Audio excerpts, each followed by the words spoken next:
Well, hey, everybody. This is Chris DeFurio with Keys to the Shop. Welcome to another edition of Shift Break. Glad to have you here today. A bit of a different episode in that I am re-airing a shorter episode of Keys to the Shop, but still longer than a shift break. It's about 30 minutes. So, we don't typically do anything like this on the shift breaks, but I felt like this was a really important one to rebroadcast right now for you because the message is about the proper use of your power, specifically as it relates to the coffee shop. So that's going to be what we have going on this shift break. I invite you to really absorb what is said in this episode because it's so critical, especially as we find ourselves in a position of leadership in the cafe. We have the ability to create the kind of future we want to see. So today's episode is brought to you by the amazing ground control brewer from Voga Coffee. This is a revolutionary brewer that will change the game for your to-go coffee. Now, people are starting to open their cafes again, and the experience, though, is still limited to a lot of to-go coffee. And so the focus of the experience is going to be heavily weighted on the quality in the cup. And if you're looking to unlock qualities in your coffee that you never thought possible, the ground control brewer is exactly what you need. Personally speaking, I've tasted amazing results from this machine. The ground control allows you to make high volume filter coffee, cold brew, iced latte concentrate, iced tea, all with a single barista on a single machine. It's NSF certified, self-sanitizing, and again, is changing the game for what you can do with a brewer and what you can unlock in your coffees. So if you really want to elevate the quality of your to-go coffee and all of your coffee for that matter, then I highly recommend you use the Ground Control Cyclops brewer from Voga Coffee. To find out more information, go visit their website over at vogacoffee.com. That's VOGA coffee.com. This episode is also brought to you by Baratza, who designs precision burr grinders with a small footprint that is perfect for whatever context you find yourself, whether at home or in the shop.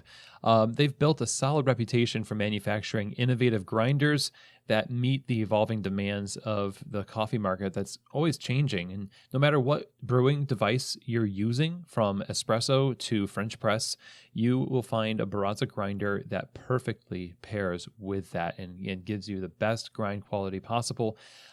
They are well known for being genuinely caring about the end user, about you, legendary customer service, and their products are a testimony to that fact for sure. So in this time where customers are brewing more coffee at home, carrying Baratza grinders in your shop to outfit them with the best possible chance of making awesome coffee is really prudent, I feel. And again, these are just wonderful people to work with. So to find out more information, go to the website, baratza.com. Find out why they are among the most trusted, recommended, and innovative coffee companies out there right now. Again, that's baratza.com. Okay, so like I said, we're going to be diving into an older episode. This is episode 67, so way back. This is from January, I think, of 2018. 6 Truths About Power. And the fact is that if you're listening to this, you have power. You have agency as an individual, but chances are high, if you're listening to Keys to the Shop, that you're an owner, you're a leader of some kind, and you have people who you have charge over. So it's especially important right now that we examine ourselves and think about how we are using our power and think about how we can be good examples and claim that power for the good of those around us and not see it be corrupted. We do see this often in coffee shops, and it's an unfortunate truth that we need to grapple with. And I hope that this Encore episode helps you. We'll be back to our normal length of shift break next week, but I thought, again, this message is so important, it needs to be broadcast again for this time. So with that, here now is the rebroadcast of episode 67, 6 Truths About Power. All of us are given a measure of authority in some way over another person in our life, whether official or unofficial. We're able to influence people and readily use that influence for good or for ill. And in the cafe, with your positions of shift lead, trainer, manager, director of education, director of coffee, assistant manager, owner, whatever it is. In coffee, we're all going to occupy one of these roles at some point, or some derivation of these roles.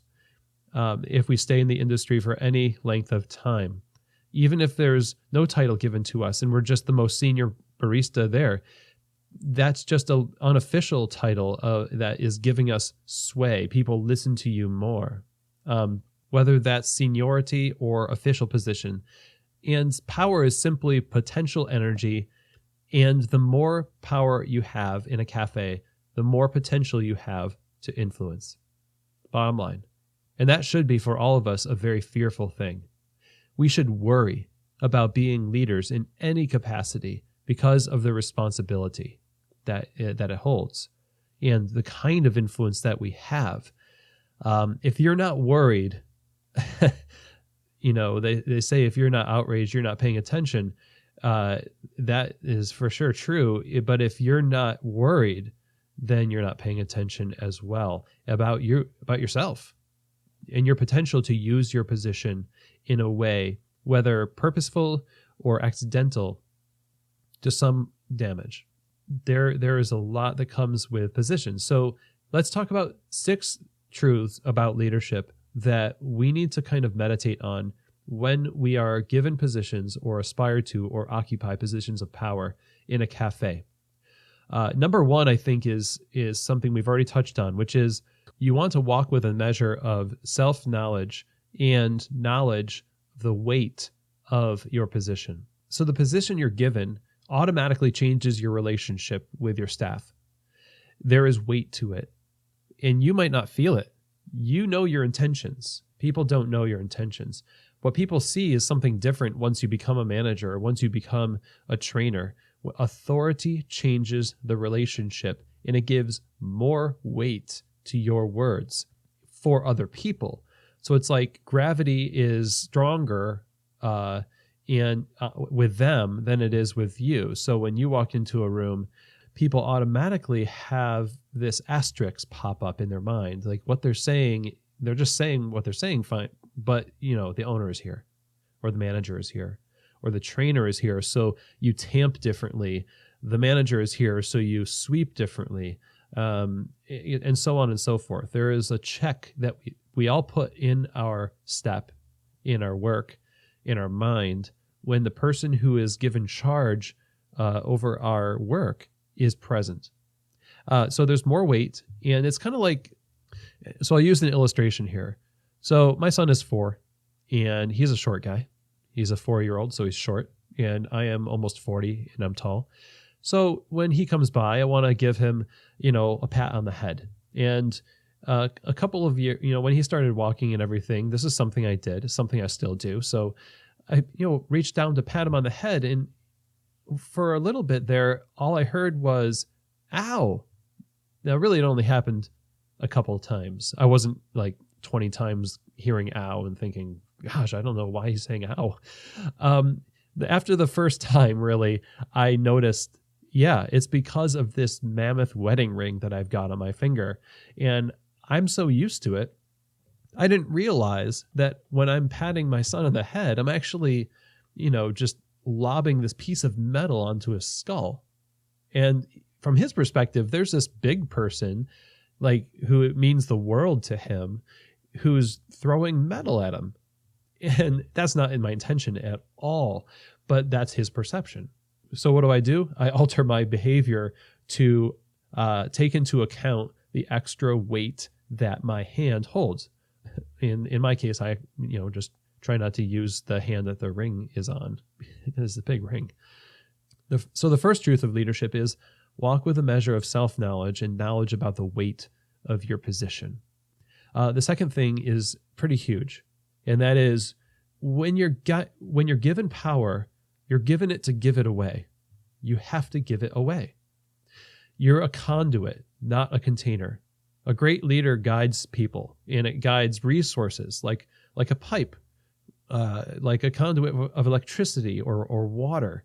If your pipes, for plumbing, for instance, hold water too much, then you're going to have problems. And I've recently dealt with pipes that were not being very good conduits, It was not fun. And I'd say the measure of a good conduit is how well it distributes the thing that it was meant to distribute. We want to hang on to power because it feels good. None of us is above being corrupted by power. It sounds very, Lord of the Rings-ish, but we want to hang on to power because it feels good. Let's just admit it. It feels good, and that plays to our baser nature. But, no matter how, let's talk about electricity, no matter how bright one light shines, it's not going to light the whole house. You got to get electricity and power to other places. So you got this line coming in from the pole to the house. You got to distribute that to the house, and then it's a good house. You've built a good thing. You're distributing power. So you receive the power of your position, then give it away, delegate, coach, guide people, bring people up, serve, repeat. Be aware of your power and leverage it for the benefit of your staff. It's not yours to keep. That power is not yours. The benefit to you comes from how much you benefit others. And again, a good conduit is a good distributor, not a good container. And I want to say right here, as we go, these are things I really, really believe in, and I know to be true because they're things that I have tripped up in myself.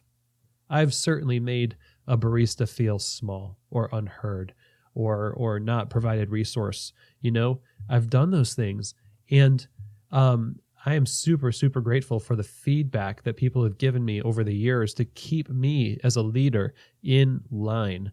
And so I want to just put that out there as a caveat here, kind of in the middle of things, to say I may be a little hopped up right now, but I feel like it's just because it's important. So forgive me if this comes off as too preachy, but just know that I'm absolutely preaching to myself in this. So be a conduit, not a container of your power. And number 3, create a culture where people can give feedback without repercussion. It boils down to communication.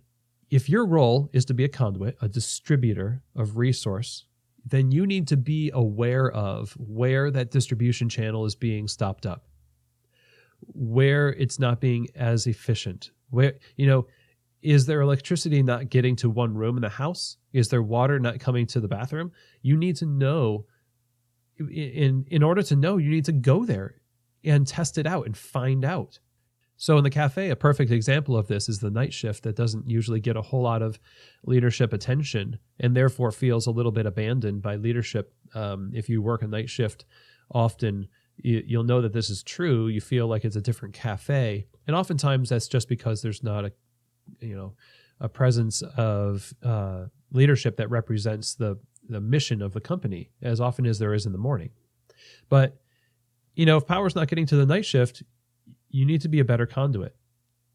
If you've got people who feel like they can't talk to you, then you're not going to change them to make them feel more confident.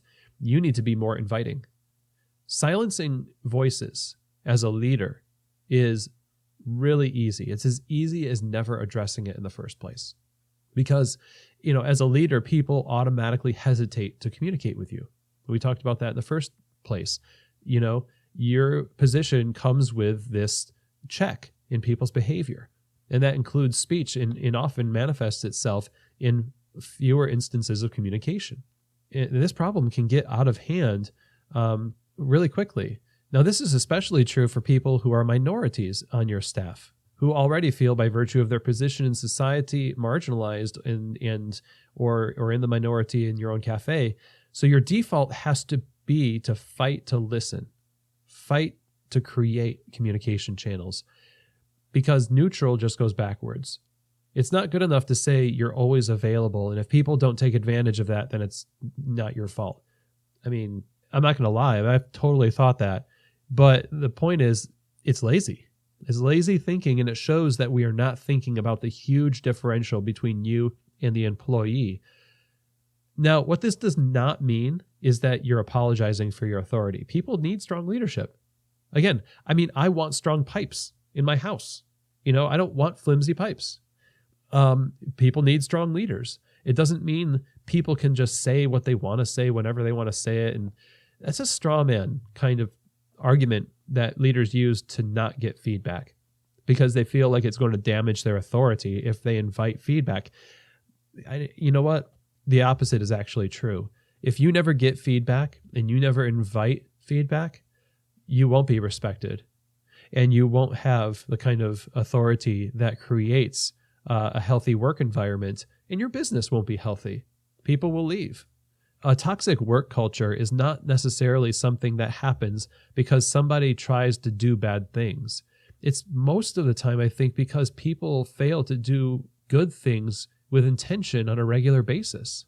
Don't apologize for your authority, but use it the right way. Pursue feedback, create a culture, communicate with people, pursue communication. And when people understand that you are all about that it's very important to you, they're going to feel important and listened to as you listen to them. So that was the third thing. So now, number 4, charitable assumption. We always talk about this on the show because we're big Danny Meyer fans, and charitable assumption is one of those things that Danny looks for in potential managers in his restaurants. The truth here for leaders, number 4, is that charitable assumption for you has to be created. It has to be earned. You can't assume it. This may be extreme, and it's meant to sound extreme, but in a way, you're guilty until proven innocent. There's skepticism that exists around leadership. The gaps in communication that you leave are usually filled in by people's most readily available image or perception of leadership. And guess what? Especially this day and age, that's usually a negative perception of leadership. You have to consider the peripheral parts of your communication, the nuance, how it's going to be perceived, the verbal, the written, and the physical presence of your communication. Your body language, your face, all that stuff. Preemptive service. Let's say this. Preemptive service is all about thinking about what the guest needs before they ask, right? So you as well need to know what a barista or your group that you lead will ask for or need before the time comes. You're not going to be perfect at this, but you got to be open in that it's your goal with people. Tell them, I am trying to communicate in these ways because I want you to know, because I want you to know what my intentions are. And if you're focusing on those nuances, on preemptive communication, on empathetically making decisions and communicating those decisions to your staff, you're going to start seeing people become more respectful of you because you've proven it over time. You don't just get to have rapport because you're a manager. You start with positional power, and your goal is to have faith built in your integrity over time. So charitable assumption is earned. It's something that you have to create over time, and people will give it to you only as you earn it, and you have to pursue it with purpose.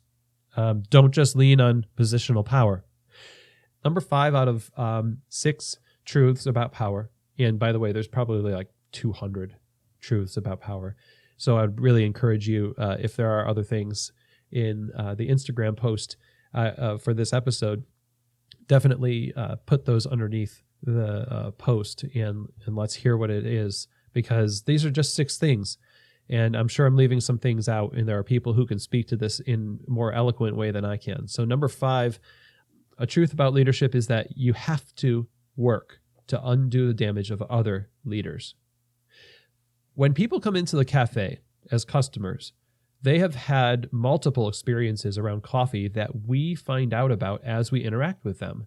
And it makes sense as we get to know what type of coffee they typically drink and where they usually go for coffee, and they describe what it tastes like, etc. We can start to piece together like, oh, like I know why you are considering coffee to be this way. Maybe they had bad coffee somewhere, or maybe they had bad service somewhere. Now what they're doing is they're coming into your cafe with all of that kind of baggage, and it's natural for them to imagine that the same thing will be repeated. So it's also true when you're talking about staff. So any person you have hired will either have had a great leadership experience in the past, in which case that's great, or they'll have had a negative one. And oftentimes you're going to get people who come from a cafe, and I find this to be true in, when you work for specialty coffee shops and you get people coming on board who are trying to pursue good coffee. They're coming from a coffee shop that may not have been doing a great job. And in a lot of cases, people will come to a cafe because they're trying to escape a dysfunctional one. You as a leader are inheriting the perception of leadership that all of your staff have in their heads as they become members of your team. So you've got to work to undo the damage that other leaders have done. And you do that simply by being a great leader and earning trust. It kind of back to number 4, earning that rapport and charitable assumption. Working to undo the damage of other leaders, it doesn't mean that you play psychologist with people. You're going to find out about their past with their old managers or trainers or whatever. But you simply need to be able to bear in mind that part of the burden you bear is to empathize with that situation and to use your leadership position as a means to give leadership a good name, and to undo that negative stuff. And here's one huge way that you can break that cycle. First, start by breaking it in yourself. And what I mean by that is you can perpetuate negative leadership tendencies in yourself because you yourself have experienced negative leadership. So you have to be careful that you're not just mimicking or parroting your own negative influences from the past. This is super easy to do. It's more natural to learn and pick up bad habits and bad ways of management and leadership because they play into our toxic pride and the feelings of superiority that we get from holding on to power that drives us to want more. As humans, in our worst moments, we lord it over other people. And if you've had bad coaches, trainers, leaders, managers, make sure you identify what it was that was so impactful, negatively impactful to you, and examine what exactly they were. Give it a name, and look at yourself and see if you have taken on some of those things just by osmosis, just by being around it. Ask your friends and family, do you see these things in me? And then if the answer is yes, if you see that you can snap at people because you were snapped at, if you see that you can dismiss people's opinions because your opinions were dismissed, then employ the opposite discipline. Employ the opposite of those habits on a regular basis and get people to hold you accountable. Be open and honest with people. That brings us to number 6 on the list. The truth about power is that in order to use power responsibly, you've got to pursue humility at all costs. And I say at all costs because what's at stake here is people's careers, people's emotional well-being, people's livelihoods, including your own. And so nobody wants you as a leader to be perfect. Nobody wants you to know it all. This is something that I struggle with is, especially somebody, on a podcast, I'm talking about coffee. I definitely don't know it all. And in fact, this podcast has taught me so much. And I hope that I learn a ton this year too. But I still struggle with wanting to sound like I know a lot about something. And I suspect I'm not the only one, but mostly people, rather than having a perfect boss or a perfect leader, they just want to feel valued and known by someone they respect. And they want to be on a journey of development forward toward their goals and the company goals that they signed on for with those people that they respect. even with that power differential that you have as a leader, there is still a sense of camaraderie. It's not the same as barista to barista. In a way, it really can't be. You're kind of outside of the culture a little bit. But just know that people want to be on this journey with you if they respect you and you respect them. And the most respectable thing to do, I think, is to pursue humility and admit, yeah, I don't know it all. I need to learn. And you can actually learn a lot from your staff. You're going to fail. And when you fail, you need to apologize. Yes, to your staff, to a barista.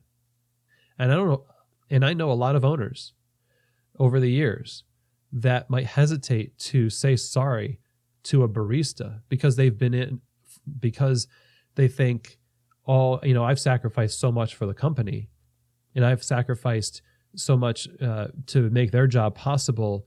In a weird way, they think they don't owe them an apology. Well, they're a fellow human being. And if you did something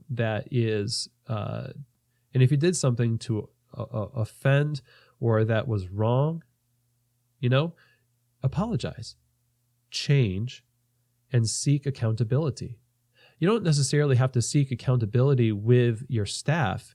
You can, because we talked about feedback. That's a really good way to know if you're making progress. But talk with other managers who want to do the same thing, who want to hold each other accountable for being great leaders. People still need you as a leader, and apologizing and changing, it may be seen as a form of losing ground by some, as if we're in a war, but you're not in a war. You're an advocate and a guide for people that work for you, and you're not a general in an army. Your position and the amount of positive influence that you have in the company will be strengthened only as much as you gain the respect and build and strengthen the staff. So holding yourself accountable as a manager, seeking out accountability and humility, vulnerability, gives you the edge to then be able to effectively hold other people accountable, which would be part of your job as a leader. You want to correct somebody's tamping, then you better be ready to receive feedback from a barista who catches you tamping wrong. You want to talk to your staff about communication, you better be open to the staff telling you that you're not very good at communicating. And again, I've learned some of these lessons the hard way. The final thing I'll say about this is that humility is all about including yourself in the equation. You as a leader, a holder of power of any kind, are culpable for the results in some way. Always. If you're not part of the equation, then you're doing the wrong math, and it just doesn't add up. So you have to make sure that instead of looking to blame other people for the problems that you see in the company, make sure that they see you looking for ways that you can solve issues that you have introduced to the company yourself. Because as the one who holds the most power, often the problem is at that root. So that is, I think, a good place to end here. And honestly, I think sometimes have leaders and managers who are in wrong positions, that maybe leadership is not for you. Maybe management or even ownership is not for you in a certain way, because you are in such a state of disrepair in terms of your perception of power that to take power would be negligent. So it's better to step down preemptively than to continue broken and then break others in the process. So in review, we have 6 truths about power that we need to keep in mind always as leaders in order to properly use the power given to us in these positions. Number 1, walk with a measure of self-knowledge and the knowledge of the weight of your position.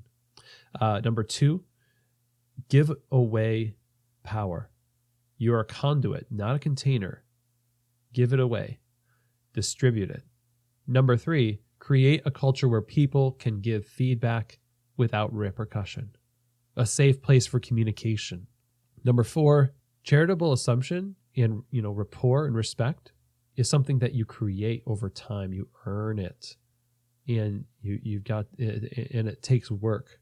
Number 5, you have to work to undo the damage of other leaders, of the other influences of leadership, not only in the perception of others that come into your store, but also making sure that you're not perpetuating things yourself from your own influences. And finally, number 6, we must pursue humility at all costs.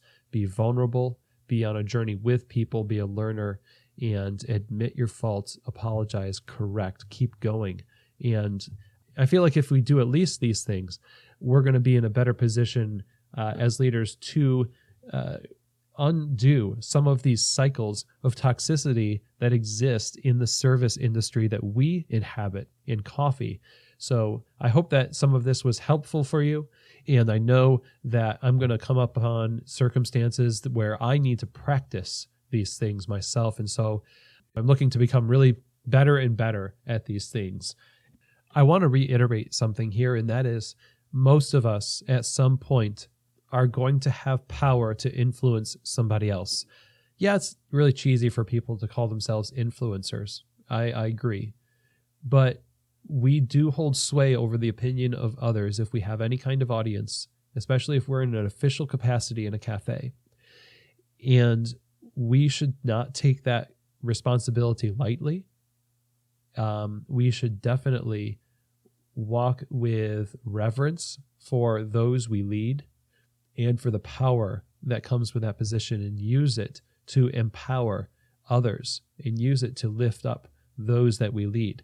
A conduit is something that you need for a functioning, healthy structure, but it's not necessarily something you see a lot of. Mostly it's behind the walls, sturdy, flowing, and that's us. That's what you have to do. All right. Well, I hope that was a helpful episode for you to listen to again. It is always something that we should be thinking about, because as our businesses change, as we change as individuals, the challenges of leadership change. So it's not enough to have examined yourself as a leader 8 years ago, 5 years ago, or even 1 year ago. If you haven't done it today, then it needs to be done again, because it's a huge responsibility that we have. We have the ability to impact lives for good or for bad.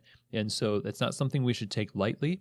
And it requires some due diligence on our part to make sure that we're putting our best foot forward to help other people get a leg up. And I hope it was encouraging to you to hear this and instructive, and makes a difference in the way that you lead and the way you use what power you have. So thanks again for joining me on this Encore episode. And I will see you here next week on another edition of Shift Break, from Keys to the Shop.